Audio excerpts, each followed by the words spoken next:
Hello mga ka-amethyst ko, isang mapagpalang umaga. Good morning sa inyong lahat dahil umagang-umaga ng alas 5 ko ito ginawa. At para sa new moon reading natin, magre-resonate ito anytime nyo po mapanood ito ha. Wala naman eksaktong oras. At makaka-relate po itong mga taong talagang nakatadhanang para sa kanila itong reading na ito. Pag hindi po nagre-resonate, that means inirelate kayo ng video na to sa ibang mga videos na pwede nyo mapanood para mabigyan kayo ng awareness or idea kung ano ang posibleng mangyari. At the same time, this is not meant to push you to believe na lahat ng sasabihin ko ay kukonekta at mangyayari sa inyo ha. Hindi po. Right? Meron lang talagang magre-resonate na ilan sa inyo. Alright, so first card ng pre-shuffle. Oy, ayun na tumalsik. So, ito na yan, Queen of Spades. Para nga po pala sa aking mga Leo ito ha. Leo, Rising Sun, Moon, whatever placement. Queen of Spades, talagang queen, reina, or a strong feminine energy will occupy your whole month or for the next new moon to new moon reading natin. That means, pwedeng may magulang ka, kaibigan, karelasyon, asawa, na female energy that's very strong or lalabas ang tapang, angas, at lakas ng loob niya. Pwedeng ikaw din ito, mangingibabaw, pagiging very strong and strategical, not so emotional, na babaeng namumuhay sa pagkatao. Alright? So, why are you going to be very strong, or why are you going to experience dealing with someone who's very strong? Because it's meant to happen to teach you a lesson to be more disciplined, to be more clear with your intentions, dahil nakatadhana ang bawat kaganapan sa buhay natin, kahit matigas ang ulo mo, hindi ka basta-basta maniniwala sa kahit na anong bagay, right? But that will lead you to blessings and miracles in your life, and enlightenment, of course, that magli-lead sa mas kumpleto at pagkumpleto ng mga proyekto, kaganapan, pangarap, or goals mo sa buhay sa buong taon. Ano man ang nagaganap ngayon related sa big projects and big events that can align within this year. 9 of Clubs, dahil responsible parent ka, or breadwinner, or someone who's making sure that everything is all settled and clear bago daw gumawa ng kanyang sariling paraan or mga individual roles mo sa buhay. 4 of Spades means may mga panahon na napapagod ka na talaga. You need to get some rest or else pwede kang magkasakit dahil sa sobrang exhaustion, kay sobrang pagod. So, be careful. And also, there are some Leo naman na makakaranas ng kalungkutan sa pagkamis sa kanilang mga magulang na namayapa na. And some of you will also feel like you no longer want to see the day na mawala ang magulang, mahal sa buhay, may mahal sa buhay na nakaratay sa higaan dahil nagkakaroon ng sakit. So, definitely because of that, dahil daw sa sobrang pagmamahal mo, kaya daw ito ay hindi maiiwasang maramdaman.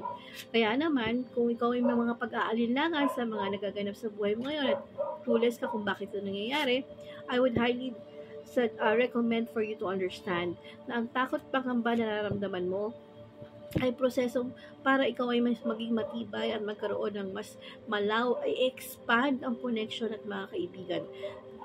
Dahil sa mga connection, kaibigan na magbibigay sa'yo ng strength, ng proud moments that will lead you to problems or emotional struggles na pinagdadaanan mo with your relatives, family, or whatever that is na pinagdadaanan, ay siguradong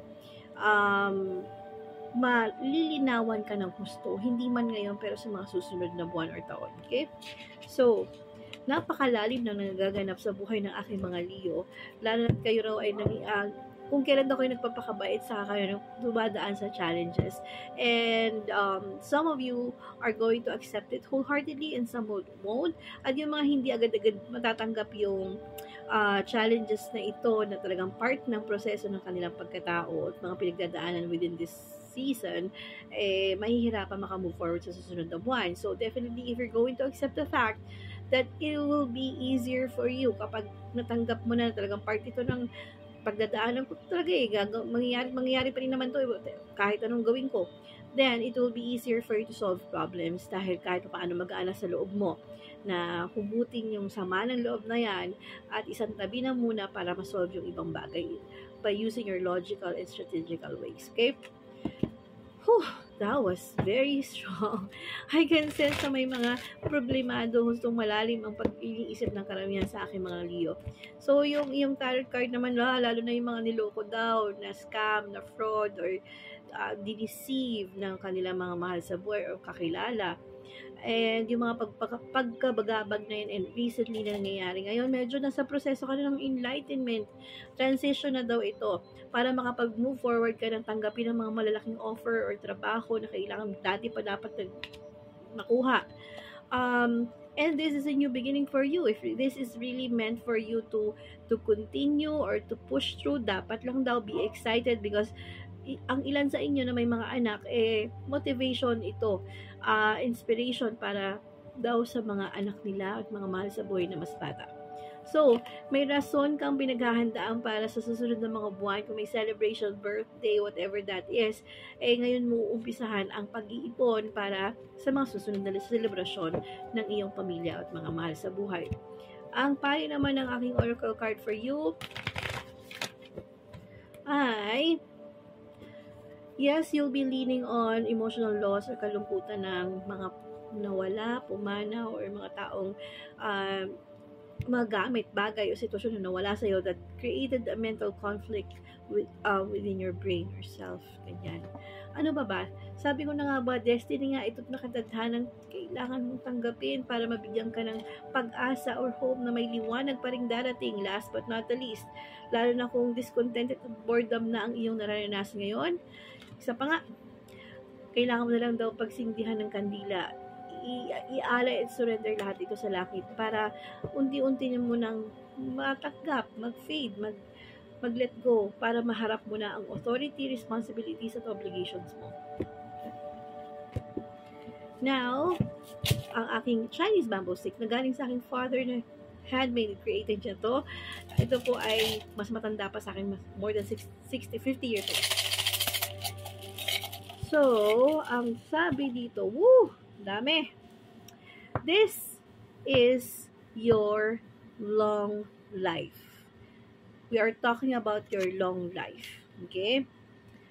Sa long life na ito, siguradong makaka-create ka raw ng sin at makaka-experience na magkasala ang ilan sa mga mahal sa buhay o mga taong connected sa'yo. But you know what? Ganun daw talaga eh.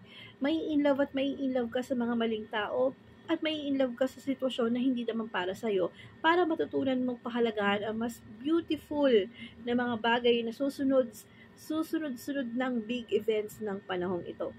Sa buwan ng March, sigurado daw ngayon mo maiintindihan na dapat mong pahalagahan ng special treatment at respect na binibigay sa'yo ng mga taong pwedeng husband, partner, wife, or anyone related sa'yo na personal, pero gumagamit pa raw ng wise decisions together with them, kaya ka daw iniibig, minamahal, dahil sa you are meant to be the winner.